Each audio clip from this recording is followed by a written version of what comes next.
ہم میں سے اکثر لوگ یہ غلطی کرتے ہیں، یہ مغرب کا فلسفہ ہے کہ سکون کے لیے اچھا گھر ہو، اچھی کار ہو، اچھا کاروبار ہو، اچھا آرام دہ بستر ہو، یہ سکون فراہم کرے گا۔ یہ سکون فراہم نہیں کرے گا، یہ آپ کو آرام فراہم کرے گا، آپ کو بڑی اچھی نیند آ جائے گی۔ تو اس فزیکل باڈی کے لیے آپ کو ان اشیاء کی ضرورت ہے، لیکن ان اشیاء کی جو ہم دنیا میں جمع کرتے ہیں مال کی صورت میں، گھر کی صورت میں، کاروبار کی صورت میں، اس کا سکون سے کوئی تعلق نہیں ہے۔ خاص طور پر انسانوں کے ساتھ، اللہ کی مخلوق کے ساتھ آپ کے جو رویے ہیں، اللہ اس کا حساب کتاب اس دنیا ہی میں بھی چکاتے ہیں۔ اگر آپ رحم دلی کے ساتھ رہیں گے، اپنے ماں باپ کا خیال کریں گے، اپنے بڑوں کا خیال کریں گے، اپنے بچوں سے پیار کریں گے، اپنے محل والوں کا خیال کریں گے، اللہ کا خاموش نظام آپ کی زندگی کے اندر سہولتیں فراہم کرنے کا انتظام کرے گا۔ اعوذ باللہ من الشیطان الرجیم، بسم اللہ الرحمن الرحیم۔ ان الانسان خلق ہلوعا اذا مسہ الشر جزوعا واذا مسہ الخیر منوعا الا المصلین الذین هم علی صلاتهم دائمون۔ رب اشرح لی صدری ویسر لی امری واحلل عقدۃ من لسانی یفقہوا قولی۔ اللہ سے دعا کرتا ہوں کہ اللہ سبحانہ و تعالیٰ مجھے یہ توفیق دے کہ جو چیزیں آج میں سوچ کر آیا ہوں اپنے بھائیوں ساتھیوں کے ساتھ شیئر کرنے کے لیے، اللہ مجھے یہ توفیق دے کہ میں اس کی بہترین ادائیگی کر سکوں، اور اللہ سے میں دعا کرتا ہوں کہ وہ میری رہنمائی کرے، مجھے روشنی دے کہ جو بات کروں وہ صحیح بات کروں۔ آج میں زندگی کے دو بہت اہم پہلوؤں پر انشاءاللہ آپ سے گفتگو کروں گا۔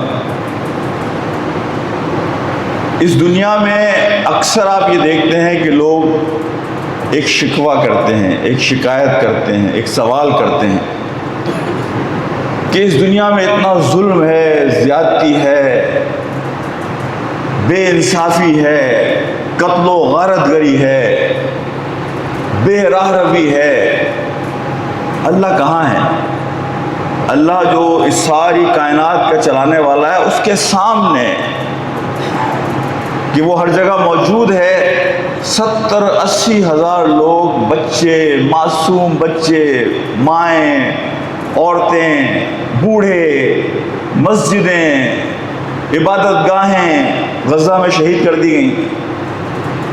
اب دنیا کے مختلف حصوں میں جائیں، لوگ ظلم کرتے ہیں اور دن دناتے پھرتے ہیں، زیادتی کرتے ہیں۔ ہمارے اپنے ملک میں آپ حالات دیکھ لیں، جو ظلم کرنے والے ہیں، لوگوں کے ساتھ زیادتی کرنے والے ہیں، ہر سطح پر، مالی سطح پر، اخلاقی سطح پر، لیکن وہ دن دناتے پھرتے ہیں۔ تو آدمی کا یہ سوال بنتا ہے کہ وہ یہ سوچتا ہے کہ اللہ سبحانہ و تعالیٰ کہاں ہے کہ جو ان کی پکڑ نہیں کرتا۔ اور دوسرا پہلو جو آخر میں اس کے بعد میں آپ کے سامنے رکھوں گا، وہ زندگی کے سکون سے متعلق ہے۔ زندگی میں ہم جو ایک بے چینی دیکھتے ہیں، بے سکونی دیکھتے ہیں، اس کی وجوہات کو بھی سمجھیں گے، اور انشاءاللہ قرآن ہماری اس میں کیا رہنمائی فرماتا ہے۔ سورہ المعارج کی جو آیات میں نے آپ کے سامنے تلاوت کی ہیں، ان میں اللہ سبحانہ و تعالیٰ انسان کی بنیادی کمزوریوں کی اشارہ کرتے ہیں کہ ان الانسان خلق ہلوعا، کہ ہم نے انسان کو بنایا ایسا ہے کہ وہ مطلب اس کا دل جو ہے وہ بڑا بزدل ہے، کمزور ہے، کم ظرف ہے، بہت جلدی تنگ دل ہو جاتا ہے، شوہ نفسی ہے اس کے اندر۔ یہ بنیادی طور پر ایک فالٹ ہے انسان کے اندر۔ جب ہم اسے کسی آزمائش میں ڈالتے ہیں تو وہ غمزدہ ہو جاتا ہے، جب ہم اسے کسی آزمائش میں ڈالتے ہیں تو مایوس ہو جاتا ہے، اور جب ہمیں اسے کشادگی دیتے ہیں، مال دیتے ہیں، فراغت دیتے ہیں تو وہ کنجوس ہو جاتا ہے۔ یعنی ایک ایکسٹریم پہ چلا جاتا ہے یا دوسری ایکسٹریم پہ چلا جاتا ہے. یہ فطری طور پر انسان کے اندر ایک کمزوری ہے. یہ اللہ سبحانہ و تعالیٰ قرآن میں کہہ رہے ہیں. لیکن اللہ یہ کہتے ہیں کہ اس کمزوری کو انسان قابو کر سکتا ہے الا المصلین، وہ لوگ کہ جو نماز پڑھنے والے ہیں، وہ لوگ کہ جو اللہ کے سامنے کھڑے ہو کر خشیت اختیار کرنے والے، وہ لوگ کہ جو آخرت پر ایمان رکھنے والے ہیں، وہ لوگ کہ جو اپنے مال میں لوگوں کا جو حق ہے ان کا حق ادا کرنے والے ہیں. اگر وہ یہ کریں گے تو وہ ان ساری کمزوریوں کو اپنے اندر سے دور کر لیں گے. بزدلی، کمزوری، کمظرفی، تنگ دلی اور کنجوسی، ان ساری کمزوریوں کو وہ اپنی دور کر سکتے ہیں. دیکھیں جو پہلا سوال میں نے آپ کے سامنے رکھا تھا کہ اگر اللہ سبحانہ و تعالیٰ اس کائنات میں فوری طور پر لوگوں کی پکڑ شروع کر دے تو اس کی دو طریقے ہوں گے. پہلا طریقہ یہ ہوگا اللہ اپنے غیب کے علم کی بنیاد پر لوگوں کی پکڑ شروع کر دے. اللہ کو تو معلوم ہے کہ شاہد رفیق آج شام کو 5 بجے کیا کریں گے، یہ اللہ کے علم ہے. اللہ نے مجھے پابند نہیں کیا ہے، لیکن چونکہ اس کا علم اتنا وسیع ہے، اسے پوری کائنات چلانی ہے، تو اسے ایک ایک پتے کا علم ہے کہ کون سا پتا درخت سے گرے گا. یہ اس کے علم میں ہے، اس نے یہ لکھ نہیں دیا ہے، یہ اس کے علم میں ہے. تو اگر اللہ کے علم میں ہو کہ شاہد رفیق آج 5:50 پر کسی کو قتل کرے گا، تو اپنے غیب کے علم کی بنیاد پر اللہ میری پکڑ کر لے، تو میں اللہ سے شکوہ کروں گا، یا اللہ میں نے تو وہ کام نہیں کیا تھا، آپ نے میری پکڑ کر لی. اگر میں وہ کام کرتا تو آپ کا پکڑنا مجھے بنتا تھا، لیکن وہ کام میں نے تو نہیں کیا تھا. یعنی وہ سوال بے چینی کا کہ اس دنیا میں ہمارے ہر سوال کا جواب مل جائے، یہ ممکن نہیں ہے، یہ ممکن نہیں ہے. ہمارے ہر سوال کا جواب ملے گا جب ہم آخرت میں اللہ کے حضور کھڑے ہوں گے. تو اللہ نے پکڑ کر لی. اللہ کو پتا تھا کہ نیتن یاہو جو ہے یہ 70,000 لوگوں کو شہید کرے گا غزہ میں. اللہ چاہتے تو اس سے پہلے ہی نیتن یاہو کا صفایا کر دیتے، لیکن پھر نیتن یاہو شکایت کرتا ہے کہ آپ نے مجھے اس کام کو کرنے سے پہلے پکڑ لیا، میں نے تو کیا ہی نہیں تھا. اور اس کا یہ جواز عقل کہتی ہے کہ بنتا ہے. دوسرا طریقہ یہ ہے اللہ کی گرفت کا کہ اللہ شہادت کی بنیاد پہ لوگوں کی گرفت کرے. میں نے ایک کام کیا، آج غلط کام کیا، اللہ کی یہ سارے شاہد ہیں، یہ دیوار بھی اللہ کی شاہد ہے، یہ فضا بھی اللہ کی شاہد ہے، یہ ساری چیزیں جو میرے ارد گرد ہیں یہ اللہ کی شاہد ہیں، اللہ کے گواہ ہیں، اللہ کی وٹنسز ہیں. ان کی بنیاد پر میں نے غلطی کی اور اللہ نے مجھے فوری طور پر پکڑ لیا. غلطی کر چکا ہوں میں. لیکن یہاں پر بھی ایک الجھن ہے. دیکھیں یہاں اس الجھن کے دو پہلو ہیں. ایک پہلو تو یہ ہے میں غلطی کرتا ہوں، لیکن یہ اللہ کا کرم ہے، یہ اللہ کا فضل ہے، یہ اللہ کی مرسی ہے، یہ اللہ کی رحمت ہے کہ وہ مجھے غلطی پر فوراً نہیں پکڑتا، وہ مجھے مہلت دیتا ہے کہ میں اپنی اصلاح کر لوں. اس لیے کہ اس زندگی کے بعد مجھے عمل کا موقع نہیں ملے گا. وہاں جو کچھ بھی میرے لیے طے کیا جائے گا، جنت جہنم، وہ ابدی ہے میرے لیے، وہ ہمیشہ کا ہے، وہ بہت بڑا دن ہے، وہ بہت بڑا دن ہے. تو یہ اللہ مجھ پر کرم کرتا ہے کہ میں غلطی کرتا ہوں، اس کے باوجود مجھے مہلت دیتا ہے کہ یہ توبہ کر لے گا. اللہ اپنے فرشتوں کو بھی حکم دیتا ہے کہ میرا بندہ اگر گناہ کرے تو فوراً اس کا گناہ نہ لکھو، اسے مہلت دو، ہو سکتا ہے کہ وہ فوری طور پر توبہ کر لے. ہاں اگر وہ نیکی کرے اس کی نیکی کو فوری طور پر لکھ لو، اسے فوری طور پر لکھ لو. تو یہ جو مہلت ہے اللہ کی طرف سے، یہ اصل میں اللہ کی رحمت کا ذریعہ ہے. لیکن اس کا ایک اور پہلو ہے، اللہ اپنے نافرمان بندوں کو بھی مہلت دیتا ہے، اور اس کی وجہ یہ ہے کہ اللہ سبحانہ و تعالیٰ چاہتا ہے کہ وہ اپنی غلطیوں میں، اپنے کھودے ہوئے گڑھے میں اتنے دفن ہو جائیں کہ انہیں کبھی توبہ کا موقع بھی نہ ملے. اسی لیے کہتے ہیں کہ فرعون کو اس کی 100 سال کی زندگی میں کبھی درد سر بھی نہیں ہوا. فرعون کو اس کی 100 سال کی اقتدار کی زندگی میں کبھی اسے درد سر بھی نہیں ہوا. اس کی وجہ یہ ہے کہ اللہ نہیں چاہتا ان لوگوں کو کہ انہیں توبہ کا موقع فراہم کیا جائے۔ تو کچھ لوگ ایسے ہوتے ہیں جو اپنی ذلت میں اضافہ کرتے ہیں، اپنی ذلت میں، رسوائی میں اضافہ کرتے ہیں گناہ کر کے، اور اللہ انہیں یہ موقع دیتا ہے اس دنیا میں تاکہ وہ رہتی دنیا کے لیے عبرت بن جائیں، عبرت کا نشان بن جائیں، اور ان کے لیے واپسی کے سارے دروازے بند ہو جائیں۔ تو میرے بھائیوں، میرے دوستوں اور میرے ساتھیوں، اللہ سبحانہ و تعالیٰ کا جو بھی پلان ہے اس دنیا میں، ہمارا ایمان یہ ہونا چاہیے کہ اللہ کا پلان بہترین پلان ہے۔ اس میں سے کچھ میرے سمجھ میں آتا ہے، کچھ میرے سمجھ میں نہیں آتا، اور میں آپ سے بار بار یہ بات یاد دلاتا ہوں کہ یہ سورہ کہف کو پڑھنے کا کہا گیا جمعے کے دن، سورہ کہف کے ترجمے کو بھی پڑھا کریں تو آپ کو اندازہ ہوگا کہ دنیا کی حقیقت ہے کیا۔ اب میں اپنے دوسرے موضوع کی طرف جاؤں گا۔ دیکھیں، اگر انسان اپنی فطرت کے مطابق زندگی گزارے، اللہ رب العالمین نے جس چیز کو جس مقصد کے لیے بنایا ہے، اگر وہ چیز اس مقصد کے مطابق چلے گی وہ سکون میں رہے گی۔ اللہ نے چاند کو جس مقصد کے لیے بنایا، اگر وہ چاند وہ کام کرتا رہے گا وہ سکون میں رہے گا، لیکن اگر اس نے اس کام سے انحراف کیا تو پوری کائنات کے اندر ایک بے سکونی پیدا ہو جائے گی۔ تو اللہ نے انسان کی ایک فطرت بنائی ہے، اور ہر جاندار چیز کی اللہ نے ایک فطرت بنائی ہے۔ ایک درخت ہے، اس درخت کو آپ پانی دیں گے تو اس کے اندر اس کی پرورش ہوگی، اس لیے کہ اس کی فطرت میں یہ ہے کہ اس کی پرورش کے لیے، اس کی بڑھوتی کے لیے، اس کے پھل دینے کے لیے اسے پانی کی ضرورت ہے، یہ اس کی فطرت ہے۔ لیکن اگر آپ اسے ایپل جوس پلانا شروع کر دیں، اسے مینگو جوس پلانا شروع کر دیں، تو وہ درخت وہ نتائج نہیں دکھائے گا جس کے لیے اللہ نے اس درخت کو بنایا تھا۔ انسان کو اللہ نے بنایا اپنی عبادت کے لیے، اپنے ذکر کے لیے، اپنے آپ کو یاد رکھنے کے لیے، اور اللہ نے خود یہ بات کہہ دی کہ انسان کا سکون اللہ کے ذکر میں ہے۔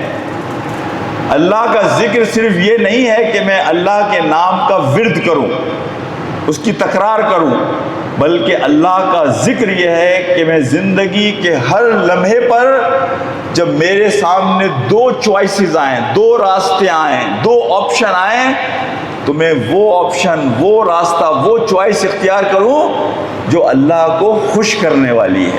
یہ اللہ کا ذکر ہے۔ تو اسی لیے یہ بات کہتے ہیں نا ہمارے بزرگ کہ اصل میں اللہ کا ذکر یہ ہے کہ جب آپ کے سامنے گناہ اور ثواب سامنے آ جائیں تو آپ جو ثواب اور حسنات کا راستہ ہے، اللہ کو خوشنودی کا راستہ ہے، اس راستے کو اختیار کر لیں۔ دیکھیں، دو چیزیں ہیں، ایک چیز ہے آرام اور ایک چیز ہے سکون۔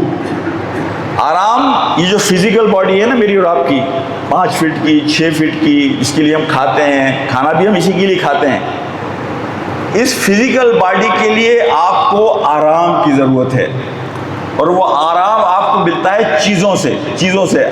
آپ نے اچھا بستر لے لیا، آپ اچھے گھر میں رہتے ہیں، آپ اچھی جگہ پر بیٹھے ہوئے ہیں، آپ اچھا کھانا کھاتے ہیں، وہ چیزیں جنہیں آپ ٹچ کر سکتے ہیں، جنہیں چھو سکتے ہیں، وہ آرام پہنچانے والی ہیں۔ اشیاء، جو بھی اشیاء ہیں ہمارے ارد گرد، وہ ہمیں آرام پہنچانے والی ہیں، ان کا کام سکون پہنچانا نہیں ہے۔ ہم میں سے اکثر لوگ یہ غلطی کرتے ہیں، یہ مغرب کا فلسفہ ہے کہ سکون کے لیے اچھا گھر ہو، اچھی کار ہو، اچھا کاروبار ہو، اچھا آرام دہ بستر ہو، یہ سکون فراہم کرے گا۔ یہ سکون فراہم نہیں کرے گا، یہ آپ کو آرام فراہم کرے گا، آپ کو بڑی اچھی نیند آ جائے گی۔ تو اس فزیکل باڈی کے لیے آپ کو ان اشیاء کی ضرورت ہے، لیکن ان اشیاء کی جو ہم دنیا میں جمع کرتے ہیں مال کی صورت میں، گھر کی صورت میں، کاروبار کی صورت میں، اس کا سکون سے کوئی تعلق نہیں ہے۔ سکون کا تعلق تو اللہ کی دی گئی فطرت کے مطابق زندگی کو گزارنا ہے۔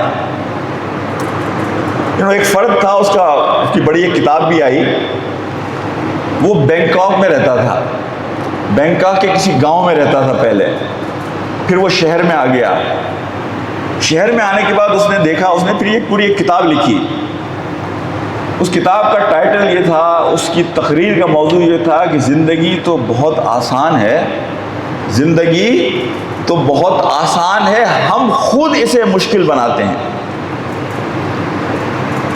وہ کہنے لگا جب میں شہر میں آیا تو لوگوں نے کہا بھائی یونیورسٹی جاؤ پڑھائی کرو. میں جب یونیورسٹی گیا تو شہر میں آنے کے بعد میں نے دیکھا کہ میں صبح سے شام تک محنت کرتا تھا، اور صبح سے شام محنت کرنے کے بعد جب تھک ہار کے میں اپنے گھر میں پہنچتا تھا تو نہ کھانے کے لیے مناسب کھانا ہے میرے پاس جو گاؤں میں تھا، نہ سونے کے لیے کوئی ایسا بستر ہے. ایک کمرہ ہے، اس میں 8 لوگ اس کمرے کے اندر گھسے ہوئے ہیں. پھر میں نے دیکھا مجھ سے کہتے ہیں لوگ کہ تم 25-30 سال پڑھائی کرو، اور 25-30 سال پڑھائی کرنے کے بعد پھر تم اس قابل ہوگے کہ تمہیں ایک نوکری ملے گی. وہ نوکری ملے گی تو اس کی بنیاد پہ تم ایک مکان لوگے، پھر اس مکان کو پے آف کرنے کے لیے، اس کی قیمت ادا کرنے کے لیے 30 سال تمہیں نوکری کرنا پڑے گی، اور 30 سال نوکری کرو گے تو وہ مکان تمہارا ہوگا. تو کہنے لگا کہ میں سوچنے لگا کہ بھائی میرے گاؤں میں جو میرا گھر ہے، میں تو کاشتکار ہوں چاول کا، میں 3 مہینے کام کرتا ہوں، 9 مہینے آرام کرتا ہوں. میں جو گھر بناتا ہوں اگر میں 2 گھنٹے روزانہ لگاتا ہوں تو میں 3 مہینے میں اپنا گھر بنا لیتا ہوں. انسان کی بنیادی ضروریات کیا ہیں؟ انسان کی بنیادی ضرورت ہے کھانا، انسان کی بنیادی ضرورت ہے کہ اسے کوئی گھر، کوئی چھت ملے، انسان کی بنیادی ضرورت ہے کہ اسے لباس ملے، اور انسان کی بنیادی ضرورت ہے کہ اسے اگر وہ بیمار ہو جائے تو اسے علاج معالجے کا کوئی انتظام ملے. اس نے کہی یہ بات، اس نے کہا یہ تو ہر انسان کا بنیادی حق ہے. یہ آج کے زمانے میں ہمیں بیوقوف بنایا جاتا ہے، ہمارے بنیادی حق کے لیے ہم اپنی پوری زندگی لگا دیتے ہیں. تو وہ کہنے لگا کہ میں شہر چھوڑ کر اپنے گاؤں آ گیا واپس، اور کہنے لگا انسان کی بنیادی ضرورت جو کھانا ہے، انسان کو کھانا کیا ہے؟ اگر آپ اپنے کھانے پر یہ طے کر لیں کہ اگر چٹنی روٹی ملنی ہے تو میں چٹنی روٹی کھا کے گزارا کروں گا. اگر آپ یہ طے کر لیں، ہمیں یاد ہے کہ ہمارے والد صاحب جب یہاں ہیڈ ماسٹر تھے الراضی اسکول میں، تو آپ یقین کریں 15 تاریخ کے بعد ہمارے گھر میں سالن نہیں بنتا تھا.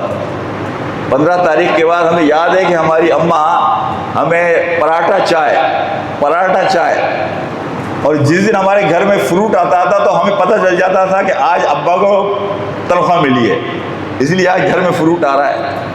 تو کھانے پینے کا تو معاملہ یہ ہے کہ آپ اسے جتنا محدود کر دیں گے آپ اتنے ہی کم پریشان ہوں گے. پیٹ ہی بھرنا ہے نا انسان کو، وہ مرغی سے بھرے، وہ چٹنی سے بھرے، وہ دال سے بھرے، وہ سبزی سے بھرے. تو اگر آپ اپنے کھانے میں سادگی اختیار کریں تو آپ بے شمار بیماریوں سے بھی بچتے ہیں اور بے شمار پریشانیوں سے بھی بچتے ہیں. دوسری انسان کی ضرورت ہے شیلٹر، اس کے سر پہ چھت ہو. اب اس میں بھی ہوا یہ کہ انسان نے بجائے اس کے کہ سادگی کے ساتھ زندگی گزارتا، سادہ سا ایک چھوٹا سا گھر بنا لیتا، اس عارضی زندگی کے اندر انسان کو چند دن ہیں جو یہاں گزارنے ہیں، لیکن انسان چونکہ مقابلہ چاہتا ہے، بہتر سے بہتر زندگی چاہتا ہے. میں یہ نہیں کہتا کہ بہتر سے بہتر زندگی کے میں خلاف ہوں، لیکن ایٹ دا کاسٹ اپنا سکون تباہ کر لے، آدمی حلال و حرام کی تمیز کو چھوڑ دے. تو وہ جو فلسفہ دے رہا تھا اس پوری تقریر کے اندر وہ یہ تھا کہ ایک چھوٹا سا مکان ہمارا گاؤں میں، اور بڑے سکون کے ساتھ ہم رہتے ہیں. اور لباس کی اس نے کہا کہ میں نے یہ دیکھا کہ شہروں میں لوگ بڑی فینسی قسم کی، قیمتی قسم کی پینٹیں پہنتے ہیں، اور ایک پینٹ کے لیے انہیں 1 ہفتے کام کرنا پڑتا ہے. 1 ہفتہ کام کرتا ہے، محنت کرتا ہے، تو پھر وہ اس قابل ہوتا ہے کہ ایک پینٹ لے لے. وہ کہنے لگا میں نے وہ پینٹ لے کر پہنی تو میں نے دیکھا کہ اس کے پہننے سے میری شخصیت پہ تو کوئی فرق نہیں پڑا، میں تو جو تھا وہی ہوں. یہ تو لوگ ہیں کہ پھر اس کو دیکھ کے مجھے مختلف انداز میں ٹریٹ کرتے ہیں. تو اگر میں یہ طے کر لوں کہ میں ایک سادہ لباس پہنوں گا کہ جو میں افورڈ کر سکتا ہوں، جو میرا بجٹ مجھے الاؤ کرتا ہے، تو میں بڑے سکون کے ساتھ رہوں گا. چوتھی چیز اس نے کہا وہ ہے علاج معالجہ. میں نے آپ سے بات کی کھانے کے حوالے سے، میں نے آپ سے بات کی گھر کے حوالے سے، میں نے آپ سے بات کی لباس کے حوالے سے کہ ان چیزوں میں اگر آپ سادگی اختیار کر لیں تو آپ بے شمار چیزوں کی بے سکونی سے فارغ ہو جائیں گے۔ علاج کے حوالے سے اس نے کہا یہ شہر کے لوگوں کا بڑا عجیب حال ہے، پہلے تو کھاتے غلط ہیں، پھر اسٹریس ذہنی دباؤ کے تحت زندگی گزارتے ہیں، اور کچھ پیسہ کماتے ہیں بڑے بڑے مکانات بنانے کے بعد، اور اس کے بعد بیمار ہو جاتے ہیں، تو اتنی محنت سے جو پیسہ کمایا تھا اسے پھر اپنے علاج پہ خرچ کرتے ہیں۔ ایک سادہ زندگی گزارنے والا شخص، ایک گاؤں میں رہنے والا شخص، ان ساری الجھنوں سے اپنے آپ کو بچا کے رکھنے والا شخص بیمار ہی کم ہوتا ہے۔ اسی لیے آپ دیکھیں گے کہ شہری لوگوں کے مقابلے میں جو سادہ زندگی گزارنے والے لوگ ہیں وہ بیمار بھی کم ہوتے ہیں۔ تو انہیں اس بات کی ضرورت ہی نہیں پڑتی ہے کہ اس تکلیف سے گزریں بیماری کی۔ تو جو بنیادی بات میں آپ سے یہاں پر کرنا چاہ رہا ہوں، دیکھیں ایک بات ذہن میں رکھیے، یہ دنیا سکون کی جگہ ہے ہی نہیں۔ جو شخص اس دنیا میں سکون تلاش کر رہا ہے وہ بہت غلط جگہ پر سکون تلاش کر رہا ہے۔ یہ دنیا تو بالکل ایسی جگہ ہے، یہاں ضرور کچھ شور ہوگا، ضرور کچھ آوازیں اٹھیں گی، ضرور کچھ بے سکونی ہوگی۔ اب میرا اور آپ کا کام یہ ہے کہ ہم اسے کس طریقے سے مینیج کریں۔ میں نے سورہ المعارج کی جو آیات، ہمارے بہت سارے بھائی یہاں دیر سے آئے، میں نے یہاں شروع میں سورہ المعارج کی کچھ آیات پڑھی تھی کہ جو انسان کی بنیادی کمزوری ہے اس کا ذکر کرتی ہیں۔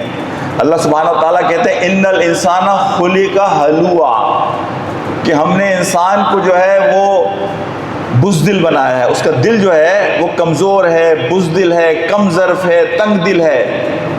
یعنی جب ہم اسے کوئی پریشانی دیتے ہیں تو وہ ایک دم گھبرا جاتا ہے، اور جب ہم اسے سکون دیتے ہیں، مال دیتے ہیں، دولت دیتے ہیں تو وہ تنگ دل ہو جاتا ہے۔ یعنی دونوں مواقع پہ وہ انتہا پسند ہے، یعنی ہم اسے اگر تنگی میں ڈالیں تو فوری طور پر گھبرا اٹھتا ہے، اس لیے کہ اس کے دل کی بنیادی کمزوری ہے، اس کی بنیادی کمزوری ہے کہ وہ بزدل ہے، وہ کمزور ہے، وہ تنگ دل ہے، وہ کم نظر ہے اور کم ظرف ہے۔ اور جب اس کو ہم مال دیتے ہیں تو بخیل ہو جاتا ہے۔ لیکن اللہ نے کہا الا المصلین، پھر اللہ نے خصوصیات بتائیں، نہیں یہ کمزوری ہے لوگوں کی، لیکن وہ لوگ کہ جو نماز پڑھنے والے ہیں، وہ لوگ کہ جو اپنے مال میں اوروں کا حق ادا کرنے والے ہیں، وہ لوگ کہ جو اللہ کی آخرت کا جو دن ہے اس پر ایمان رکھنے والے ہیں، وہ لوگ ان ساری چیزوں سے اپنے آپ کو بچا لیتے ہیں۔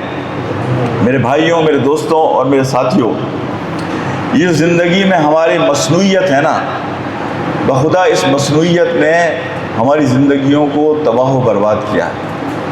اس مصنوعیت کی وجہ سے جو ماسک ہم اپنے اوپر پہنتے ہیں، اس ماسک کی وجہ سے ہم بے شمار چیزوں کو کر رہے ہوتے ہیں اپنی لائف کو مینٹین کرنے کے لیے، کہ بھائی لوگوں کے سامنے میرا ایک امیج بنا رہے، لوگوں کے سامنے مجھے یہ امیج بنا رہے میں کوئی بہت بڑا آدمی ہوں۔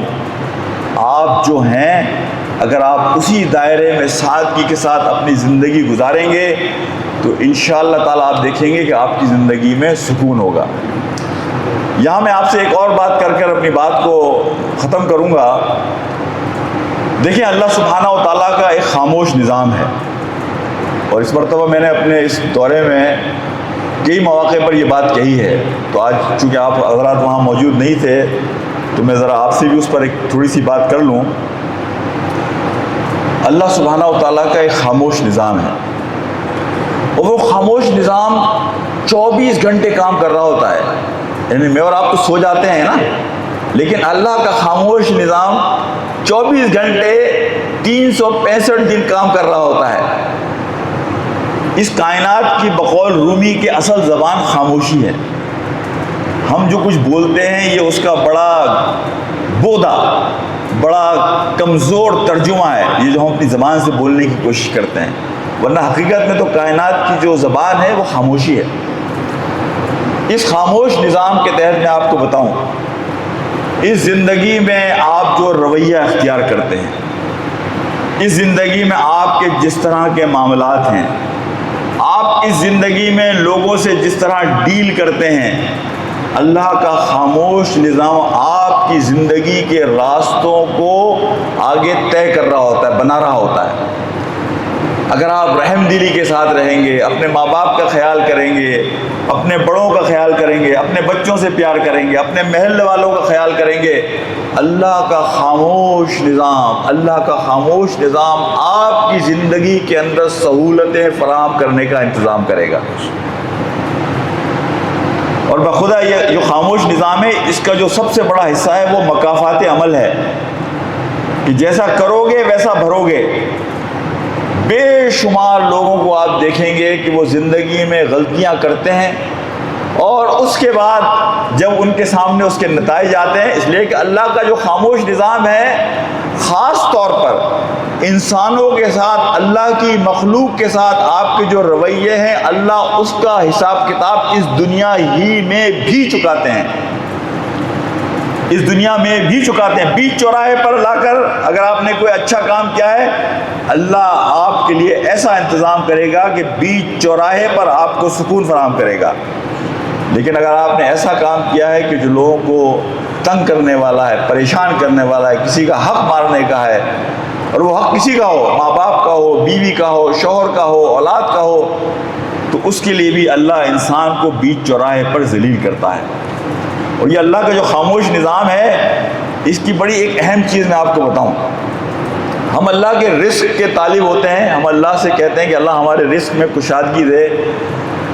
سورہ طلاق میں اللہ سبحانہ و تعالیٰ کہتا ہے کہ اگر تم تقوی اختیار کرو گے تو میں تمہیں وہاں سے رزق دوں گا جہاں سے تم سوچتے بھی نہیں، سوچ بھی نہیں سکتے، تمہارے وہم و گمان میں بھی نہیں ہے۔ اس قرآن کی آیت کی تفسیر پر میں نے غور کیا اور بہت سارے مفسرین کو پڑھا۔ دیکھیں یہ جو مال ہے نا آپ کے ہاتھ میں، یہ روپیہ، پیسہ، ڈالر، یورو، یہ اللہ کے رزق کا 1% حصہ بھی نہیں ہے۔ اللہ کا 99% رزق وہ ہے جس کا اس روپے، پیسے سے، ڈالر سے کوئی تعلق نہیں ہے۔ وہ اللہ کا رزق ہے۔ اللہ نے آپ کو یہ صحت مند جسم دیا ہے، اب ذرا کاؤنٹ کیجئے آپ اس کی قیمت کیا ہے۔ ایک صحت مند جسم کی قیمت کیا ہے؟ اللہ نے مجھے بیوی دی، اللہ نے مجھے صحت مند بچے دیے، اللہ نے مجھے لوگوں کی دعاؤں میں زندہ رکھا۔ اور اسی لیے ہمارے بزرگ کہتے ہیں کہ اصل زندہ آدمی وہ ہے جو اوروں کی دعاؤں میں زندہ ہے۔ اللہ نے مجھے بے شمار حادثات سے بچایا، اللہ نے مجھے ایسی بیماریوں سے بچایا کہ اگر میں بیمار ہو جاتا تو میں ہسپتالوں میں پڑا ہوتا اور لاکھوں روپے بھی خرچ کرتا اور درد سے بھی گزرتا۔ اللہ نے مجھے اس ساری بیماری سے بچا لیا۔ میں راستے میں جا رہا ہوں، میرا ایکسیڈنٹ ہو جاتا، میری ٹانگ ٹوٹ جاتی، میرا سر پھٹ جاتا اور میں ہسپتالوں کے چکر لگا رہا ہوتا، میری وائف کو کینسر ڈائگنوز ہو جاتا۔ اللہ نے مجھے ان ساری چیزوں سے بچا لیا۔ یہ اللہ کا رزق ہے۔ یہ کون کون سے راستے ہیں جس کے ذریعے اللہ مجھے رزق پہنچا رہا ہے اور ان پریشانیوں سے بچا رہا ہے میرے بھائیوں، دوستوں اور میرے ساتھیوں۔ تو اللہ کا کبھی سوچ کر شکر ادا کیجئے کہ اللہ کس طریقے سے میرا اور آپ کا خیال کرتا ہے، اللہ کس طریقے سے مجھے اور آپ کو رزق پہنچاتا ہے کہ ہم پریشانیوں میں بھی نہیں رہتے۔ پچھلے دنوں میری وائف کا ایک میموگرام ہوا، اس میموگرام کے بعد ڈاکٹر نے مجھے فون کیا کہ بھائی کچھ کینسر کے اثرات نظر آ رہے ہیں۔ تو میں نے کہا یا اللہ، یعنی میں سوچنے لگا کہ اگر کینسر ڈائگنوز ہو جاتا ہے تو اس کا مطلب یہ ہے کہ اب ہسپتال کے چکر لگاؤں صبح شام، پیسہ بھی خرچ کروں، ہم سب تکلیف سے بھی گزرے، لیکن اگر اللہ مجھے اس آزمائی سے بچا لے تو میں اللہ کے سامنے جو شکر کا سجدہ کروں گا وہ شاید اس سے زیادہ طاقتور ہوگا کہ اللہ مجھے $2 ملین دیتا اور میں اس کا سجدہ کرتا کہ اللہ نے مجھے کتنی بڑی تکلیف سے بچا لیا۔ تو میرے بھائیوں، دوستوں اور میرے ساتھیوں، اللہ سبحانہ و تعالیٰ کی یہ ساری نعمتیں ہیں، بخدا اگر آپ کاؤنٹ کریں ٹریلینز آف ڈالر کا رزق ہے جو ہم سب کو اللہ نے دیا ہوا ہے۔ محروم سے محروم ترین آدمی جو دنیا کا ہے اس کو بھی اللہ نے ٹریلینز آف ڈالر کا رزق دیا ہوا ہے۔